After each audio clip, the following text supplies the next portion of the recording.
नमस्कार दोस्तों, मैं हूं गुमनाम और आप सुन रहे हैं हॉरर कहानी, वह भी मेरी जुबानी। दोस्तों, आज की कहानी ट्रक ड्राइवर की है जिनका नाम शिवराज है। तो चलिए अब यह कहानी शिवराज के नजरिए से सुनते हैं। लेकिन उससे पहले आप लोगों से एक शिकायत है। आप लोग स्टोरी को पूरा सुनते हैं लेकिन लाइक नहीं करते हैं। इस बार मैंने आप लोगों से बहुत उम्मीद लगाई है कि आप लोग अब की बार वीडियो को लाइक भी करेंगे और चैनल को सब्सक्राइब करके अपना सपोर्ट भी जरूर दिखाएंगे। तो अब ज्यादा समय नहीं लेते हैं, चलिए कहानी की शुरुआत करते हैं। मेरा नाम शिवराज है। मैं ट्रक ड्राइवर हूँ।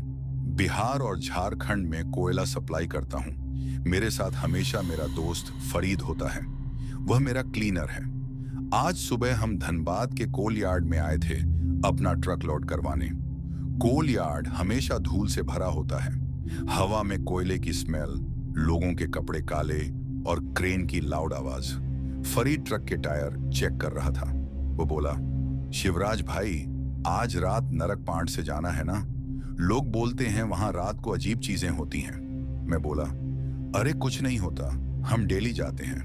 पर पता नहीं क्यों आज सुबह से दिल में हल्का डर सा लगा हुआ था। सबसे पहले हम लाइन में खड़े हुए। ट्रक एक एक करके आगे बढ़ रहे थे। फिर एक बाबू आया। नाम? मेरा नाम शिवराज है। कहाँ अनलोड? कोडरमा। उसने स्लिप दी और धीरे बोला, रात को नरक पांड मत जाना, कल 3 ट्रक वापस नहीं आए। मैं हंस गया। एक्सीडेंट हुआ होगा बाबूजी। लेकिन उसके चेहरे पर खौफ था। उसकी आंखों में डरा हुआ सा लुक था। वह मजाक नहीं कर रहा था। लोडिंग स्टार्ट हुआ। क्रेन नीचे आया और धड़ धड़ पहला लोड डंप में गिरा। ट्रक हिल गया। फरीद चिल्लाया, अरे भाई संभाल के, आज क्रेन बहुत तेज चल रहा। कोयले का डस्ट हम दोनों के मुंह में घुस रहा था। चश्मे के अंदर तक मिट्टी जा रही थी। 10 से 12 बकेट में ट्रक पूरा भर गया। क्रेन ड्राइवर बोला, शिवराज भाई, आज रात संभल के जाना, नरक पांड ठीक नहीं है। उसका टोन अजीब था। ऐसा लग रहा था वह कुछ बोल नहीं पा रहा। शाम के 6:30 हो गया। आसमान लाल पड़ गया। हवा में एक जलती हुई चीज जैसी स्मेल थी। फरीद केबिन में बैठा हुआ बाहर देख रहा था। मैं बोला, क्या हुआ? वह धीरे बोला, भाई नरक पांट में कुछ घूमता है। ड्राइवर लोग बोलते हैं वह आदमी नहीं होता।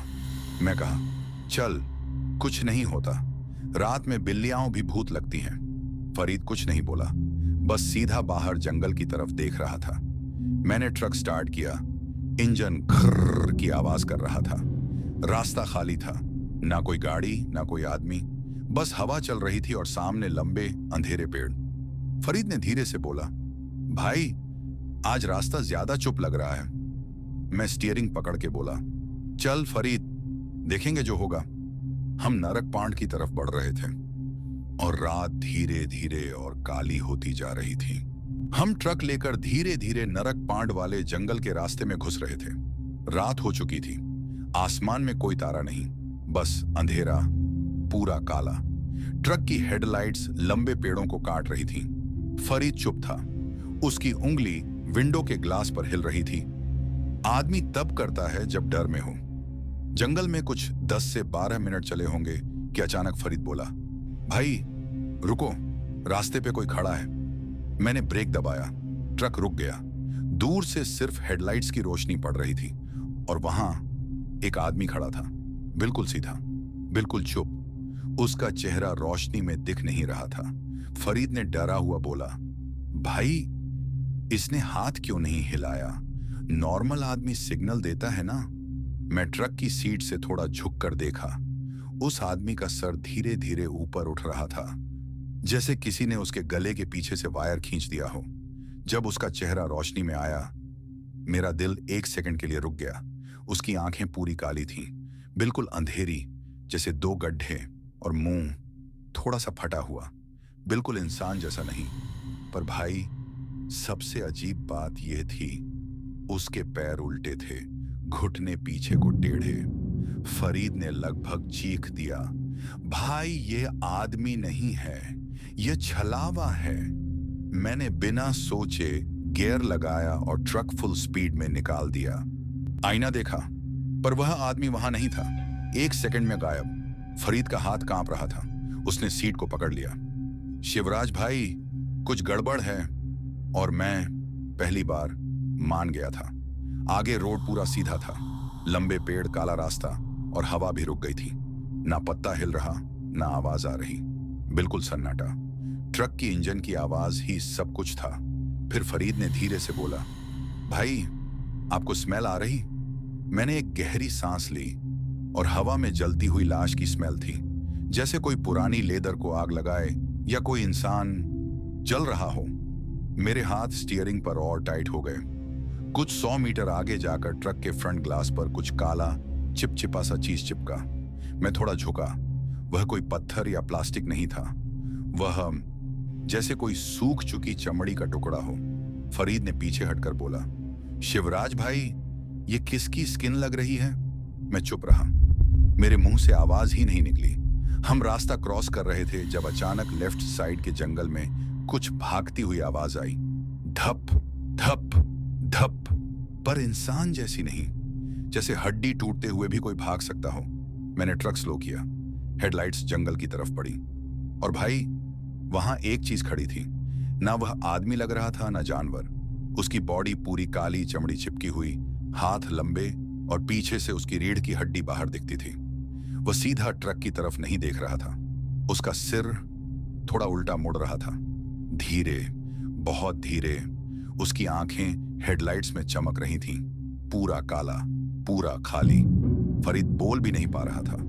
वह चीज फिर हिलती है और एक अजीब सा ग्रिन देती है, जैसे हंसी फंसी हो, पर मुंह खुल नहीं पा रहा हो। उसके मुंह से आवाज आई,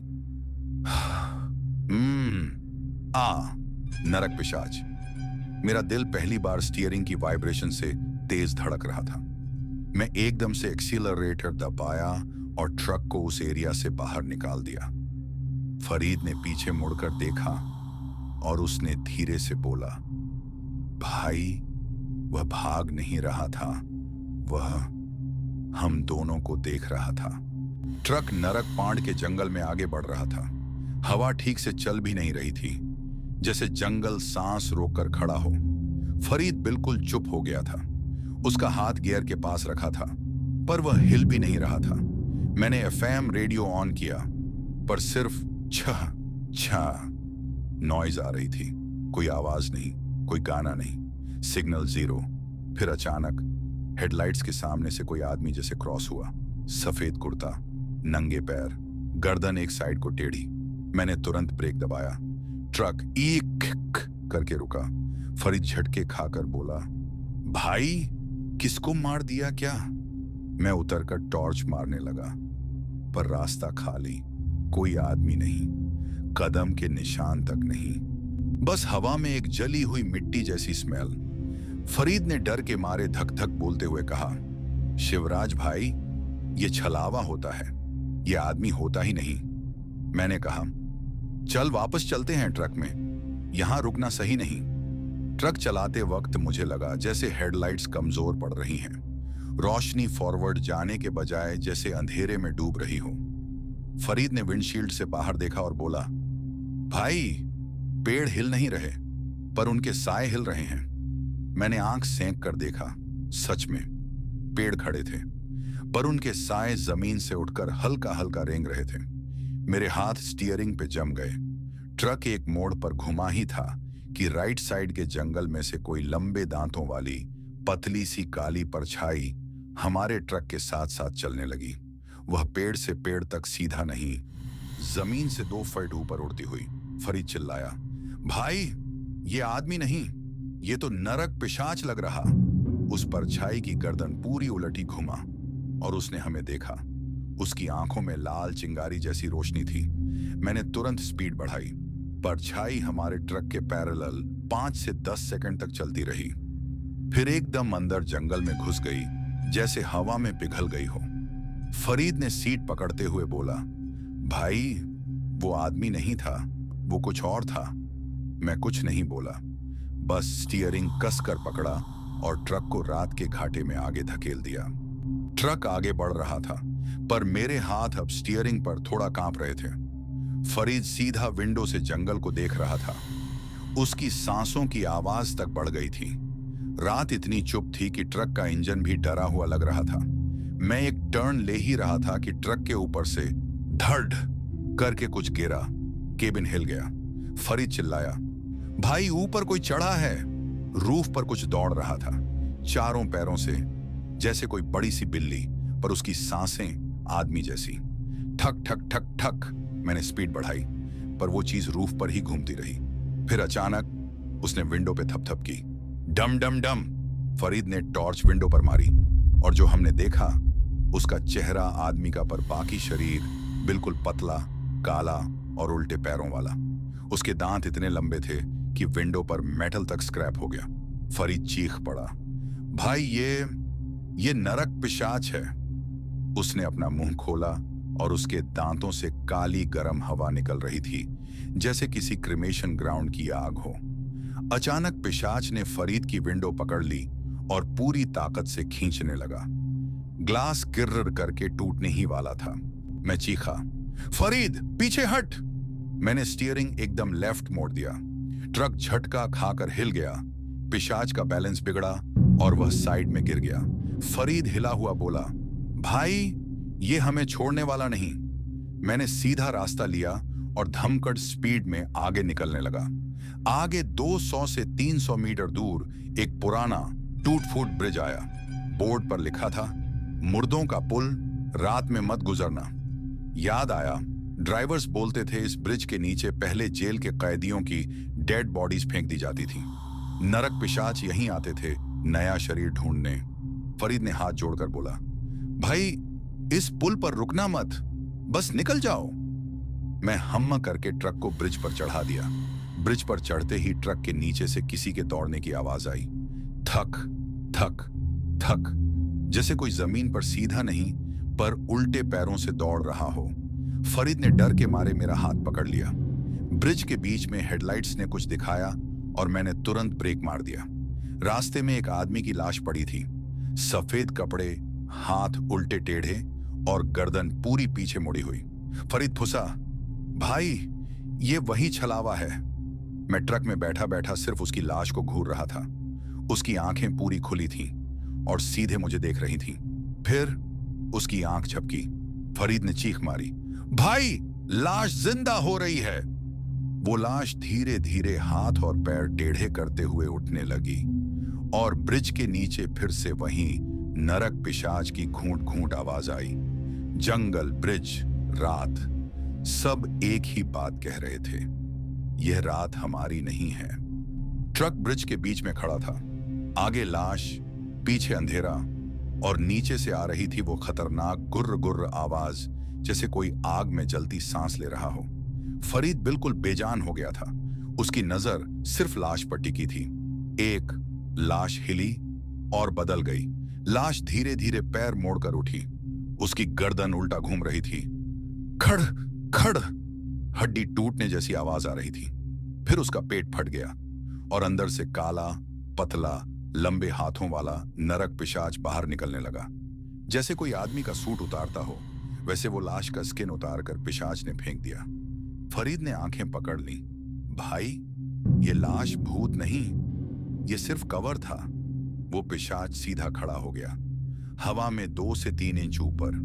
उसकी आंखों में लाल आग जैसी रोशनी। उसकी उंगलियां 6 से 7 इंच लंबी और उसके मुंह से जलती हुई मिट्टी की बदबू। वो हमारी तरफ चलने लग गया। जैसे ही पिशाच ने एक कदम और बढ़ाया, पुराना ब्रिज डम करके हिल गया। आयरन रॉड्स अंदर से टूटने लगे। मैं चीखा, फरीद सीट बेल्ट लगा, पुल टूट रहा है। ब्रिज एकदम लेफ्ट साइड से झुकने लगा। ट्रक कटकट हिला। वाइपर अपने आप ऑन हो गए, जैसे बिजली शॉर्ट हो गई हो। फरीद चिल्लाया, शिवराज भाई ये गिरा तो हम सीधे नीचे गड्ढे में। नीचे 40 से 50 फीट का अंधेरा था, सिर्फ पानी और पत्थर। ब्रिज का एक टुकड़ा टूटकर नीचे गिरा। शेजूश! पिशाच अब हमसे सिर्फ 10 से 12 फीट दूर था। पिशाच हवा में थोड़ा ऊपर उठा और एक झटके से ट्रक की तरफ कूदा। उसकी उंगलियां केबिन के ग्लास तक पहुंच गईं।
ग्लास पर 4 गहरी लाइनें पड़ गईं। फरीद चीखना शुरू, भाई ग्लास टूट जाएगा, ये तो अंदर घुस जाएगा। मैं इंजन फुल रेस देता रहा, पर ट्रक आगे नहीं बढ़ रहा था, जैसे पुल के नीचे से किसी ने ट्रक को पकड़ रखा हो। फिर ब्रिज ने दूसरा बड़ा झटका दिया। पुरानी चेन रेलिंग टूटकर हवा में लटकने लगी। पिशाच केबिन की तरफ झुककर हमें घूर रहा था। उसका मुंह आधा खुला हुआ, अंदर से किसी और की सांसें सुनाई दे रही थीं, जैसे कई लोग एक साथ सांस ले रहे हों। फिर अचानक ब्रिज का बीच का पूरा प्लेट झुक गया। ट्रक की फ्रंट साइड नीचे को डूबने लगी। स्टीयरिंग मेरे हाथ से छूट रहा था। टायर हवा में 4 से 5 सेकंड तक स्पिन हुए। फरीद चिल्ला चिल्ला कर रोते हुए बोला, भाई हम गिर गए तो सीधे मर जाएंगे, पिशाच भी हमारे ऊपर होगा। पिशाच अब केबिन के बिल्कुल पास, उसका चेहरा ग्लास से सिर्फ 2 इंच दूर। उसके मुंह से लाल काला धुआं निकल रहा था, जैसे वो हमें घोल लेने आया हो। ब्रिज की सबसे बड़ी मेन रॉड थैंग करके टूट गई और ट्रक आधा हवा में लटक गया। नीचे अंधेरा, ऊपर पिशाच और बीच में हम। ब्रिज का आधा हिस्सा टूट चुका था। ट्रक पूरी ताकत से नीचे गड्ढे की तरफ झुक रहा था। स्टीयरिंग हाथ से फिसल रहा था। फरीद चीखता जा रहा था। पिशाच कैबिन के ग्लास पर झुका हुआ हमें घूर रहा था, जैसे कब से इंतजार कर रहा हो। फिर ब्रिज का बीच का प्लेट पूरी तरह टूटा और हमारा ट्रक नीचे गिरने लगा। ट्रक हवा में 2 से 3 सेकंड तक लटका, फिर एक झटके से नीचे गिरा। मैं और फरीद दोनों सीट से उछल गए। भाई! फरीद की चीख कानों में गूंज रही थी। ट्रक पत्थरों से टकराने लगा, कभी साइड लगती, कभी पीछे, कभी केबिन आगे से फोल्ड होने लगता। मैं सिर्फ एक चीज पकड़ रहा था, स्टीयरिंग। जैसे उसे छोड़ दिया तो जान चली जाएगी। पिशाच ट्रक के साथ साथ नीचे आ रहा था, पर गिर नहीं रहा था। वो हवा में सीधा उतर रहा था, जैसे उसके पैर जमीन को छू ही नहीं रहे। फरीद रोकर बोला, भाई ये हमारे साथ नीचे गिर नहीं रहा, ये हमें नीचे ला रहा है। नीचे एक बड़ा पत्थर आया जिसमें ट्रक का फ्रंट फंस गया और ट्रक एक झटके में रुक गया। मैं कान से खून पोंछ रहा था। फरीद की सांस फूल रही थी। ट्रक की विंडशील्ड क्रैक हो चुकी थी। ऊपर पेड़ों की छाया और नीचे से आ रही थी गंदी जलती हुई हवा। पिशाच धीरे से ट्रक के बोनट पर उतर आया। उसकी कमर टेढ़ी, हाथ लंबे और मुंह आधा खुला हुआ, जिसमें अंधेरा ही अंधेरा। उसकी आवाज कोई सामान्य आवाज नहीं थी, जैसे किसी जलती लाश का धुआं सांस बनकर बोल रहा हो, शिव राज। मेरे पेट में ऐसा घूंसा लगा जैसे जान निकल रही हो।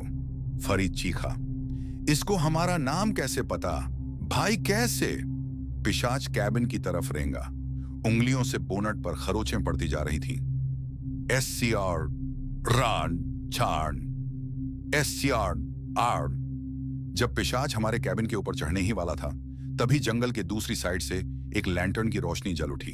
कोई आदमी खड़ा था, पूरा काला कपड़ा, चेहरा धुंध से छिपा हुआ, हाथ में एक पुराना त्रिशूल। पर यह कोई साधु बाबा जैसा नॉर्मल आदमी नहीं लग रहा था। उसकी चाल, उसकी बॉडी लैंग्वेज, सब कुछ अजीब था।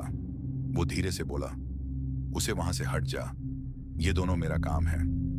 मेरी सांस एक पल को रुक गई। फरीद फुसफुसाया, भाई ये पिशाच को भगा रहा है या हमें देख के बुलावा दे रहा है?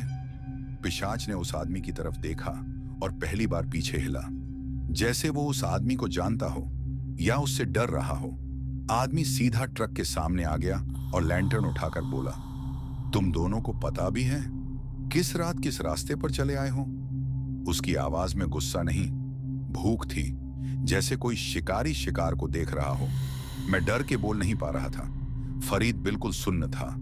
आदमी ने त्रिशूल जमीन में गाड़ा और धुआं सा उठा। पिशाच थोड़ा पीछे हट गया, पर जंगल की हवा एकदम ठंडी पड़ गई। उस आदमी ने हमें देखा और मुस्कुराया। वो मुस्कुराहट आदमी की नहीं थी। नरक पांद का असली राज अभी तुमने देखा ही कहां है। लैंटर्न की रोशनी एक पल को बुझी और वापस जली, पर तब तक पिशाच गायब हो चुका था और वो आदमी और ज्यादा पास आ चुका था। ट्रक गड्ढे में आधा फंसा हुआ था। हमारी सांसें भारी हुईं और वह पिशाच जो हमें ऊपर से नीचे तक फॉलो कर रहा था, अब जंगल के अंधेरे में घुल रहा था। तभी लालटेन की मट्टी सी रोशनी में वह आदमी साफ दिखने लगा। काला कपड़ा, हाथ में त्रिशूल, आंखों में गुस्से से ज्यादा थकान। उसकी चाल धीमी थी, पर उसके आते ही जंगल की हवा का रंग बदल गया। वह आदमी 2 से 3 कदम दूर रुक गया। उसने अपना चेहरा दिखाया। लंबे बाल, सफेद धारी दाढ़ी, आंखों के नीचे गहरी काली लकीरें। पूरा आदमी नहीं, थोड़ा थका हुआ साधु जैसा, पर उसका प्रेजेंस अलग ही था। उसने सीधा फरीद की तरफ देखा और फिर मुझे, फिर आराम से बोला, मत डरो, मैं तुम दोनों को बचाने आया हूं। फरीद की आवाज हिलती हुई। बाबा, ये क्या जगह है? ये क्या चीज थी? साधु बाबा ने रस्सी निकाली और ट्रक के बम्पर के पास जमीन पर एक चक्कर बनाया, जैसे कोई सेफ्टी सर्कल। वह बोला, ये नरक पांत का गड्ढा है। यहां जो भी गिरता है वहां से जिंदा बाहर नहीं जाता। उसकी आवाज में ना दिखावा ना ड्रामा, सिर्फ सच्ची थकान। मैंने पूछा, बाबा आप कौन? वह हल्की सांस लेकर बोला, मैं रक्षक हूं, इस रास्ते पर जो भूत पिशाच भटकता है उसे रोकने वाला। पर एक पल के बाद वह हमें ऊपर से नीचे तक देखकर हल्की सी नरम मुस्कुराहट से बोला, पर आज रात वह सिर्फ तुम्हारे पीछे नहीं था। मेरी बॉडी एक पल को सूख सी गई। मैंने पूछा, बाबा हमारे पीछे क्यों था? साधु बाबा ने लालटेन ऊंचा किया और रोशनी सीधा मेरे चेहरे पर पड़ी। उसने ध्यान से मुझे देखा। आंखों में कुछ धुंध सी थी, जैसे वह मेरा चेहरा पढ़ रहा हो। फिर धीरे से बोला, शिवराज, क्या तुम्हारी पीठ में कभी कोई पुराना निशान पड़ा था? मेरा दिल एक पल के लिए रुक सा जाए। बचपन में एक बार नदी के पास एक अजीब सा दाग मिला था, जो कभी गया नहीं, पर मैंने कभी किसी को बताया नहीं। मैं हल्की सी आवाज में बोला, हाँ बाबा, पर वो तो चाइल्डहुड का। रक्षक ने मेरी बात काट दी। वही निशान पिशाच को तुम्हारी तरफ खींच रहा था। फरीद का चेहरा सफेद पड़ गया। मैं हिला। ये क्या मतलब? साधु बाबा ने त्रिशूल जमीन में गाड़ा, जिससे एक हल्की सी गुनगुनाहट हवा में फैली। तुम दोनों यहां गलती से नहीं आए, किसी ने भेजा है तुम्हें। जंगल में एकदम शांति हो गई, ना कोई आवाज ना कोई जानवर। साधु बाबा ने अचानक लालटेन नीचे किया और धीमा सा बोला, वह आ रहा है, और इस बार वो तुम दोनों में से सिर्फ एक को नहीं। फिर उसकी आंख सीधा मेरी आंख से मिली। सीधा तुम्हें चाहता है शिवराज। फरीद ने मेरा हाथ कसकर पकड़ लिया। उस पल पेड़ों के पीछे एक परछाई हिली। वही नरक पिशाच, इस बार जमीन पर नहीं, हवा में सीधा खड़ा। साधु बाबा ने त्रिशूल सीधा उसकी तरफ उठाया और कुछ मंत्र जैसा बोला, अघोर रक्षा अंतर। पर पिशाच रुक नहीं रहा था। वह हमें देखकर और भी तेज गुर्राने लगा, जैसे कोई अपना शिकार देख लेता है। रक्षक ने गुस्से में चिल्लाकर कहा, पीछे रह शिवराज। ये रात अब सिर्फ रक्षक और पिशाच की नहीं, एक और बड़ी चीज जाग रही है। जंगल में हवा का रंग बदल गया, लाल जैसा। पिशाच एक झटके से ट्रक की तरफ दौड़ पड़ा और साधु बाबा अचानक बीच में आ गया। त्रिशूल और पिशाच की टक्कर से पूरा गड्ढा गूंज उठा। मैं और रफीकत गाड़ी धीरे धीरे चलाए जा रहे थे। हवा थोड़ी ठंडी थी, लेकिन उस ठंडक में एक अजीब सी गंध थी, जैसे पुराना खून या भीगी मिट्टी जिसमें कोई चीज सड़ी हो। गाड़ी के हेडलाइट्स बार बार फ्लिकर हो रहे थे। रफीका ने केबिन के अंदर सिगरेट सुलगाई और बोला, भाई ये लाइट ऐसे क्यों कर रही है? बैटरी डाउन लग रही क्या? मैंने स्टीयरिंग पकड़ देते हुए बोला, नहीं, ये कुछ और ही है। तभी वही सफेद धारी वाले बाबा, लंबी दाढ़ी, लाल तिलक, छोटी सी चिमटी जैसी आंखें, पर इस बार उनका हाथ सीधा हमारी तरफ उठा हुआ था, जैसे वो हमें रोक रहे हों। रफीका घबरा गया। भाई मत रुकना, जंगल में रात को साधु कौन होता है? ये नॉर्मल नहीं लग रहा। पर मेरे पैर अपने आप ब्रेक पर चले गए। गाड़ी धीरे से रुक गई। बाबा आगे बढ़कर बोनट पर एक बार हाथ रखकर एक भारी ठंडी आवाज में बोले, आगे मत बढ़ो, नरक पिशाच उठ चुका है। गाड़ी के अंदर बर्फ जैसी ठंडी हवा भर गई। मैंने धीरे से पूछा, बाबा आप कौन हो और आज बार बार हमें क्यों दिख रहे हैं? बाबा ने सीधा मेरी आंखों में देखा। मैं रक्षक हूं इस जंगल का। आज रात पिशाच के बंधन कमजोर हो गए हैं। तुम दोनों ट्रकों के साथ इस रास्ते पर अकेले नहीं हो। रफीकत का गला सूख गया। पिशाच? कौन सा पिशाच बाबा? बाबा ने आसमान की तरफ देखा। नरक पिशाच, ये उसी जादूगर का साया है जो 100 साल पहले यहीं मरे थे। उनका खून, उनकी नफरत अब भी इन पेड़ों में बसी हुई है। उनकी बात सुनकर मेरी रीढ़ की हड्डी तक ठंड उतर गई। पर बाबा यहीं नहीं रुके। बाबा ने हाथ से गाड़ी की खिड़की के पास का अंधेरा पॉइंट किया। वो यहां है, इस समय, इसी वक्त, तुम्हें घूर रहा है। रफीका ने घबराकर पीछे देखा और हम दोनों के होश उड़ गए। खिड़की के बाहर कुछ हिल रहा था, कोई साया, पतला, टेढ़ा, जैसे कोई जिंदा आदमी नहीं बल्कि सिर्फ अंधेरा। फिर एक हल्की सी क्लिक क्लिक क्लिक जैसी आवाज आई, जैसे उसके नाखून शीशे को छूने की कोशिश कर रहे हों। मैं थप्पड़ से सीधा खड़ा हो गया। बाबा, ये क्या कर रहा है? बाबा बोले, तुम दोनों को याद रख रहा है। पिशाच पहली बार किसी को यूं जिंदा देख रहा है जो उसके रास्ते से गुजरा है। हवा एकदम से तेज हो गई, गाड़ी का केबिन कांपने लगा। रफीकड़ ने चिल्लाकर बोला, बाबा, ये अभी टूट के अंदर आ जाएगा। बाबा ने अपने झोले से एक छोटा सा हवन धुनी जैसा पाउडर निकाला और सीधा हवा में उछाल दिया। पाउडर चमका और एकदम टाश की आवाज हुई। साया अब एकदम चिल्लाकर पीछे हट गया, जैसे किसी ने उसके जिस्म को जला दिया हो। जंगल में एक भयानक घुरघुराहट गूंज उठी। बाबा ने हमें देखा और बोले, ये सिर्फ शुरुआत है। पिशाच तुम दोनों को देख चुका है, अब वो तुम्हारे पीछे आएगा, चाहे कितनी भी दूर क्यों ना जाओ। मेरे हाथ थर्र रहे थे। तो हम क्या करें बाबा? बाबा ने धीरे से अपनी माला टाइट पकड़ी। आगे एक पुराना पुल आएगा, उसके नीचे जाने वाली गुफा में तुम्हें एक और सच मिलेगा। वहीं से तुम्हारी असली कहानी शुरू होगी। मैं और रफीका एक दूसरे को देखते रह गए। साधु बाबा, पिशाच, गुफा और ऊपर से वो साया जो हमें घूर रहा था। कहानी अभी खत्म नहीं हुई थी। ये तो सिर्फ पहला कदम था, जहां से असली डर शुरू होने वाला था। तो दोस्तों, आज की कहानी यहीं एंड होती है, लेकिन आगे कहानी बाकी है जो मैं आपको नेक्स्ट पार्ट में यानी अगले वीडियो में सुनाऊंगा।